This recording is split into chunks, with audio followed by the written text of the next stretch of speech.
당대 치대가 작년에 19명 자퇴하고 19명을 뽑았거든. 근데 올해는 13명 자퇴했어.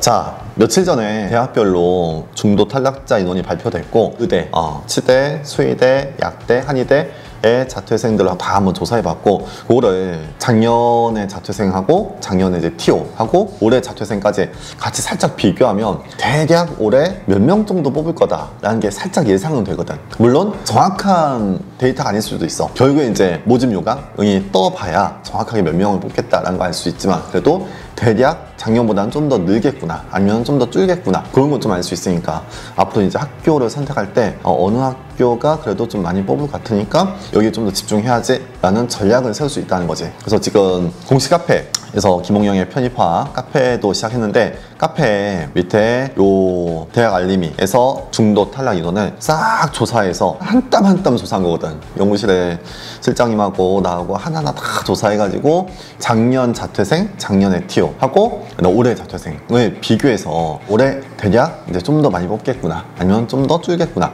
그거 한번 예상해 보자는 거야. 그래서 혹시 이걸 하나하나 직접 한번 찾아보고 싶다 그렇다면 네이버에 대학 알림이를 치면 이렇게 홈페이지가 뜨고 여기에 학교 하나하나씩을 다 검색할 수 있거든. 그래서 예를 들어서 중앙대학교를 치면 학교에 어떤 정보가 쫙 뜨고 이 학교 로고가 클릭이 가능한데 클릭하면 새롭게 창이 하나 뜨거든. 그 창에서 밑에 공시 정보를 누르고 밑에 여러 가지 정보가 쫙 나와. 그 중에서 4라는 게 중도 탈락 현황이거든. 그래서 2024학년도 이게 며칠 전에 뜬 건데 이걸 보면은 과마다 이제 몇 명 자퇴했는지 이게 이제 자퇴 인원수거든. 미등록 인원 이걸 쭉 볼 수가 있어. 그래서 예를 들어서 의대나 약대의 약학부의 요거지. 자퇴생 인원이 23명, 전체 정원 732명 중에서 23명이 자퇴했다라는 거고 여기에 작년에는 17명 자퇴했었고 그중에서 이제 TO가 7명이 떴었거든. 올해는 23명 자퇴했으니까 작년보다 이제 자퇴생이 좀 많이 늘었지. 그러면 올해 약대 편입생 TO가 작년 7명보다는 좀 더 많지 않을까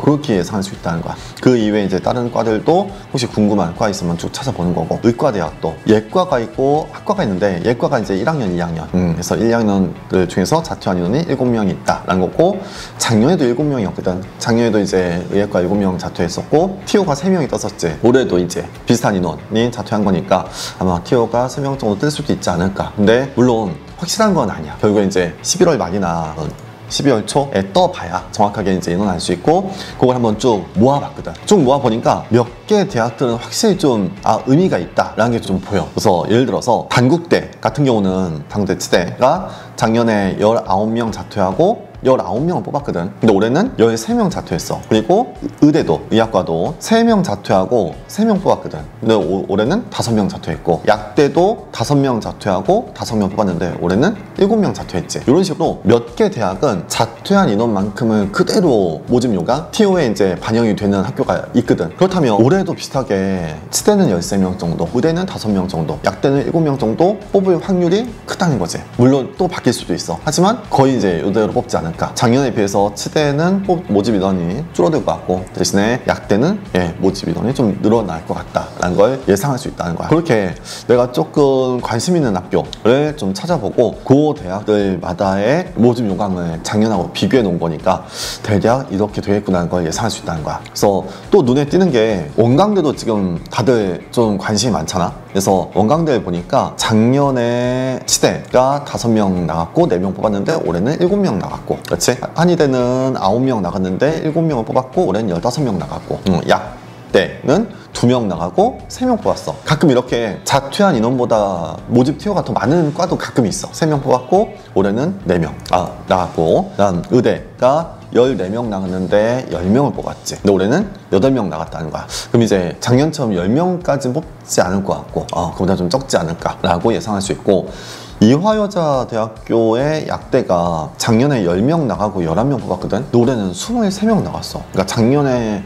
자퇴한 인원보다는 2배 이상 늘었기 때문에 이화여대 작년에 약대 합격한 친구 이 11명 중에 몇 명이 내 수업 듣고 합격한 친구가 있어가지고 가끔 이제 소통을 하는데 그런 이야기를 한 적이 있거든. 수업 시간에 약대 교수님이 올해부터는 시험을 볼 거다 라는 식으로 지나가면서 얘기를 했다는 거야. 물론 확실한 건 아니야. 만약에 시험을 본다면 조만간 9월 달이나 10월 달에는 그 변화 사항을 이제 발표해 줘야 되는데, 근데 자퇴한 인원이 굉장히 많다 보니까 이러해서 시험을 보려고 했나 보다 라는 게 살짝 이해가 되는 거야. 그런 얘기를 했다는 게. 그래서 많은 인원을 뽑는다면 단순히 그냥 서류만 가지고 뽑기는 조금 애매한 게 있지. 어차피 이화여대가 생물이나 화학이나 다 시험을 보니까 그 시험 성적으로 어느 정도 이제 학생들의 능력을 평가하고 싶지 않았을까라는 생각을 좀 하게 됐고, 그리고 전남대, 전북대 작년하고 거의 비슷하고, 중앙대가 작년에 이제 17명 나가고 7명을 뽑았는데 올해 이제 23명 나갔다는 거야. 그래서 아마 중앙대도 약대가 모집 인원이 좀 더 늘어날 것 같은데, 그러면 이제 또 살짝 이해가 되는 게, 최근에 중앙대에서 올해 편입에 대한 초안이 발표됐거든. 그래서 그냥 기본 사항이 발표됐는데, 작년에 중앙대 약대가 1차 통과 인원이 10배수였거든. 근데 올해는 5에서 10으로 숫자가 좀 바뀐 거야. 의대는 그대로 10배수인데 약대가 5에서 10으로 바뀌었더라고. 그러면 5배수 정도 뽑을 수도 있겠다라고 생각하는 게, 모집 인원이 많다면 한 5배수 정도로 1차 커트라인을 자를 수도 있겠다는 게 또 납득이 되더라고. 만약에 뭐 실제 이 정도 인원을 다 뽑진 않겠지만 실제 20명 가까이 뽑아. 그러면 이거에 10배수면 거의 200명을 면접을 봐야 되거든. 너무 힘들지. 불가능하지. 그래서 만약에 20명을 뽑더라도 5배수면은 한 100명 정도만 면접 보고 좋은 학생들 선별할 수 있을 거니까 그렇게 좀 변화를 주려는 게 아니었나. 그래서 그런 발표가 나오지 않았나 라고 생각할 수 있고, 그렇다면 이제 이런 것도 좀 납득이 되고. 그래서 작년하고 한번 쭉 비교해 보면서 올해 인원이 어떻게 되겠구나 하는 걸 분석을 해놓은 자료니까 한번 활용해 보고, 결국에 이제 앞으로 굉장히 다양한 정보가 계속 여기저기서 나올 거야. 어저께는 연세대 약대가 내년부터 모집하겠다는 게 발표됐더라고. 그래서 올해가 아니고 2025 학년도가 아니고 2026 학년도. 근데 수학 시험하고 생물 시험하고 화학 시험 보겠다는 거야. 수학이 40%, 생물이 30, 화학이 30. 물론 나중에 또 변화가 있을 수 있겠지만 어쨌든 초안으로는 내년부터는 연세대도 약대 편입을 한다. 그리고 시험은 수학이 있다. 그런 어떤 정보가 계속 나올 거거든. 그런 정보들을 내가 이제 의미가 있는 거는 이렇게 영상을 찍어서 올리겠지만, 그냥 기본적인 정보들은 이 카페를 계속 이제 활용을 하려고. 카페가 확실히 이제 뭔가 정보를 전달하기도 좋고, 그리고 이제 학생들한테 의미 있는 내용들을 계속 좀 공지하기가 좋아서 이렇게 운영할 계획이니까, 필요한 정보 있으면 종종 놀러 와서 그런 거 좀 캐치해 나가면 좋을 것 같아. 그래서 그렇게 이번 내용을 한번 활용해 보자.